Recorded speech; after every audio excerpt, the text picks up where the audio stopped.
Good morning everyone. अभी तक हमने पिछले 9 वीडियोस में सेल के स्ट्रक्चर के बारे में डिटेल में पढ़ा है। सभी ऑर्गेनेल्स के बारे में डिटेल में पढ़ा, उनके स्ट्रक्चर और फंक्शंस। तो आज हम थोड़ा क्विक रिव्यू करेंगे और इसके बाद ही आपके लिए एक होमवर्क भी है कि आपको इन सभी सेल ऑर्गेनेल या कोशिका अंगकों के कार्यों के बारे में लिखना है। अगर हम क्विक रिव्यू करें तो न्यूक्लियस या केंद्रक का प्रमुख कार्य है आनुवंशिकी सूचनाओं को अगली जनरेशन तक पहुंचाना, अर्थात एक पीढ़ी से दूसरी पीढ़ी तक स्थानांतरित करना। दूसरा, क्योंकि गुणसूत्रों में डीएनए होता है तो डीएनए से ट्रांसक्राइब्ड होकर मैसेंजर आरएनए बन सकता है, जो कि प्रोटीन संश्लेषण में सहायता करता है। यदि हम एंडोप्लाज्मिक रेटिकुलम का कार्य देखें तो इसके ऊपर राइबोसोम्स होते हैं और इसका प्रमुख कार्य प्रोटीन संश्लेषण करना है और इसे गोल्गी काय तक पहुंचाना है। गोल्गी काय का प्रमुख कार्य स्त्रावण है तथा प्रोटीन का परिवहन करना है, जो कि एंडोप्लाज्मिक रेटिकुलम में बनता है या अंतःप्रद्रवी जालिका में बनता है। गोल्गी काय में छोटी छोटी वेसिकल्स या पुट्टिकाएं होती हैं जो कि प्रोटीन का परिवहन करती हैं और गोल्गी काय से ये प्रोटीन इन्हीं पुट्टिकाओं द्वारा लाइसोसोम्स तथा कोशिका झिल्ली तक पहुंचता है। माइटोकॉन्ड्रिया का कार्य देखें तो इसे कोशिका का पावर हाउस या शक्तिगृह कहते हैं, क्योंकि इसके माइटोकॉन्ड्रियल मैट्रिक्स में पोषक तत्वों का उपापचयन होता है और पोषक तत्व संपूर्ण रूप से उपापचयित होकर ऑक्सीजन और जल और कार्बन डाइऑक्साइड में बदल जाते हैं और साथ में ऊर्जा का उत्पादन करते हैं और ऊर्जा एटीपी के रूप में बनती है। सेंट्रोसोम का मुख्य कार्य कोशिका विभाजन है और ये लंबी संरचनाओं से, नलिकानुमा संरचनाओं से बनी होती है। प्रत्येक सेंट्रोसोम में जो सेंट्रियोल्स होते हैं वो 9 लंबी नलिकाओं से बने होते हैं, जो कि 3-3 के बैचेस में उपस्थित होती हैं। तो एक सेंट्रियोल में 27 लंबी नलिकाएं होती हैं, इसीलिए इसकी जो संरचना है वो बेलनाकार या स्फेरिकल होती है। अगर हम लाइसोसोम को देखें तो ये जीवाणुओं को नष्ट करने का काम करता है और अन्य जो अनावश्यक पदार्थ हैं उनको भी नष्ट करने का काम करता है और कोशिका से बाहर निकालता है। राइबोसोम की 2 इकाइयाँ होती हैं, बड़ी उप-इकाई और लघु उप-इकाई, और ये दोनों ही इकाइयाँ प्रोटीन संश्लेषण में भूमिका निभाती हैं। तो इस चार्ट के अनुसार आपको सभी ऑर्गेनेल्स के कार्य विस्तार से लिखने हैं।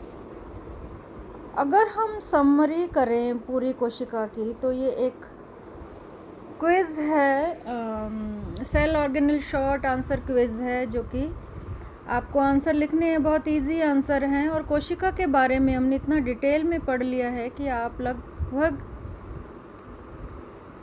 100 क्वेश्चन आसानी से बना सकते हैं। सबसे पहला प्रश्न है, each cell has a protective outer layer called the. प्रत्येक कोशिका की बाह्य सुरक्षात्मक आवरण को क्या कहते हैं? सेकंड क्वेश्चन है, inside the cell the watery medium in which everything floats is called. कोशिका के तरल माध्यम जिसमें सभी अंगक तैरते हैं उन्हें कहते हैं? Little grain floating around inside the cell where proteins are made are called। जीव द्रव्य में सूक्ष्म कणनुमा संरचनाएं जिनमें प्रोटीन निर्माण होता है कहलाता है? The cell has our DNA with our genetic information found on 23 paired structures called।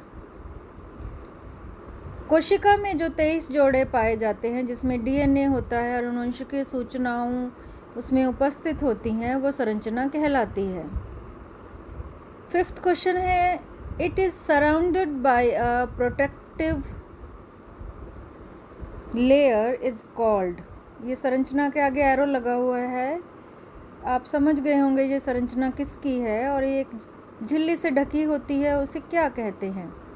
केंद्रक की सुरक्षात्मक झिल्ली को क्या कहते हैं? सिक्स्थ क्वेश्चन है, rough dash is a series of folded membrane pathways spotted with ribosomes is called। किस अंतःप्रद्रवी जालिका पर राइबोसोम्स उपस्थित होते हैं? सेवंथ क्वेश्चन है, dash has no ribosomes on it and forms containers called transport vesicles that are used to move things around inside the cell। किस अंतःप्रद्रवी जालिका पर ribosome नहीं होते एवं ये परिवहन पुटिका को बनाती हैं? एट्थ क्वेश्चन है, dash package things to be transported around the cell कोशिका के पदार्थों के परिवहन का कार्य करती हैं।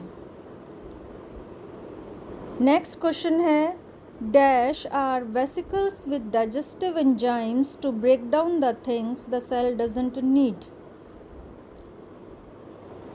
पाचक एंजाइम युक्त पुटिकाएं जो कोशिका में अनावश्यक पदार्थों का विघटन करती हैं उसे कहते हैं। 10th है, dash R membrane large membranous sacs for storing things. बड़ी थैलीनुमा संरचना जो कोशिकीय पदार्थों को संग्रहित करती है उसे कहते हैं।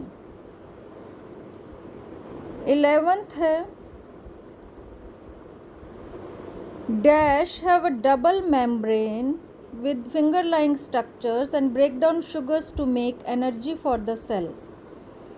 दोहरी झिल्ली से बनी संरचना जो कि ऊर्जा का उत्पादन करती है उसे कहते हैं। इन सभी के आंसर्स आपको पीछे वाले जो पिछले 9 वीडियोज़ हैं उनको अच्छे से सुनकर समझकर इन सभी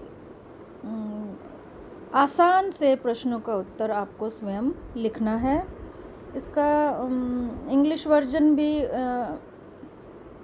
आप स्क्रीनशॉट ले सकते हैं और हिंदी के साथ ये जो शॉर्ट आंसर क्विज़ है आप इसका भी स्क्रीनशॉट ले सकते हैं और इस प्रकार हम पूरी कोशिका की विस्तृत जानकारी प्राप्त कर सकते हैं। Thank you.